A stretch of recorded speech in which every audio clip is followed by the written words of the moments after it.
It also shows us that even though we may not have a choice or a say in the matter, that we may not be able to change the situation, we can always choose our spirit, our reaction towards the situation.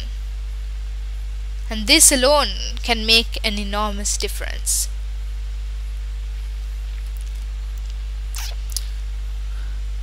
We spend our entire lives seeking more substantial and materialistic happiness, even when we are exposed to the practice, and see that we have been doing the same old thing for ages and have nothing to show for it.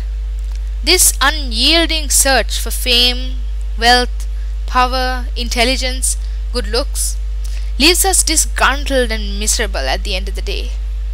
We spend so much time searching for happiness that after a while we forget what it is we were looking for and do not enjoy what happiness we have.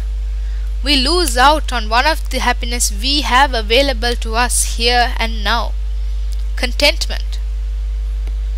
It is said that contentment gives a crown where fortune denies it. This is especially true since contentment is not based on what our bank balance is or exactly how designer our clothes are. It is being happy, being peacefully joyous about what we have here and now, being happy with what we have and what we can achieve. We often tend to judge situations, putting them into categories: happy, unhappy, important, unnecessary. But in reality, there is no such thing. There is no real category for any situation or circumstance, because every single moment is vitally important and brings about the next. This categorizing leads to unnecessary fabrication. There are many occasions in life when we fabricate situations to make them fit into a category, and we trust so much in our faulty perceptions. I remember something which happened to me. I was walking into school one day. It was a Monday, when I passed one of my friends who was talking to just somebody else in school. She didn't say hi to me, so I got really worked up and I started thinking about what exactly I had done wrong to make her upset with me so that she wouldn't say hi. Eventually I came to realize I hadn't done anything wrong, so then I thought that she had done something wrong and that she was being a snob and being weird. Then she called after me and said, "Hey, I didn't see you. How was your weekend?" So I felt a bit of an idiot because I had overreacted, but this is something common to people. It's not like we face a situation and then sit and think, right, let's fabricate. It just happens naturally. We overreact, and this makes things seem much worse than it is. As Mark Twain says, "My life has been filled with terrible misfortunes, most of which never happened." When someone treats us badly, with contempt and anger, we tend to mirror their emotions and try to win out in that situation by being worse than them, forgetting in our haste that the only force strong enough to defeat such emotions is their opposites. As acid neutralizes alkali, so too does love neutralize hate, kindness neutralize cruelty. This is the way we should fight in the battlefield against evil and negative emotions. At the end of the day, our practice boils down to 4 aspects: compassion or karuna, equanimity or upekkha, friendliness or metta, and appreciative joy or mudita. Compassion is living with the sentiment, may all beings be free from suffering. Suffering is a very real part of everybody's life. We see it every day, in the news, in documentaries, but it is also evident when we drive down the busy streets of the city. We see the pain etched into the faces of the people.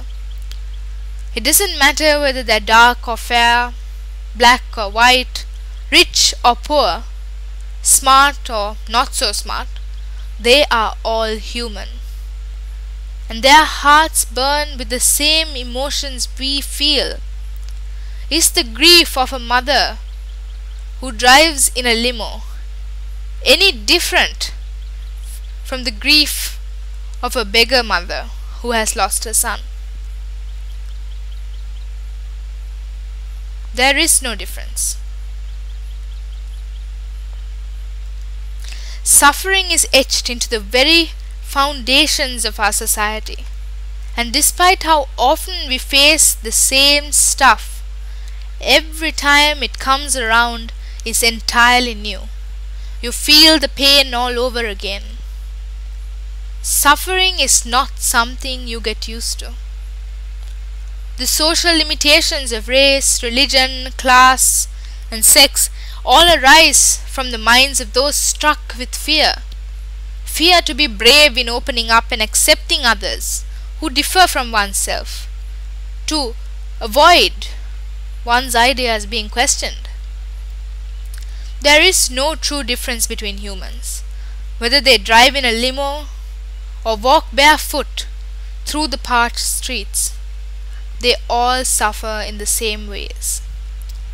Practicing this sentiment eventually manifests in your words and actions, and you become a compassionate person. You become a better human being altogether. Compassion is a powerful tool. It is like a tsunami which washes away all evil and resentment. It has a profoundly life-changing effect for oneself and people one comes in contact with. As Mark Twain puts it, kindness is a language which the deaf can hear and the blind can see. Being kind may be difficult, since a lot of the time in the modern world we are always motivated by self-achievement and self-sufficiency. This makes us entirely self-oriented, that we begin to undermine the value of others in our lives. We think we can survive and succeed entirely on our own, and that others are redundant to our cause and purpose. This is as wrong as you can get. The foundations of the modern world lies in the large net of society and the people that it is made up of. Society plays an important role in everybody's life. We should be kind to everybody around us because we are all connected, if not as a species, as beings who want to be happy.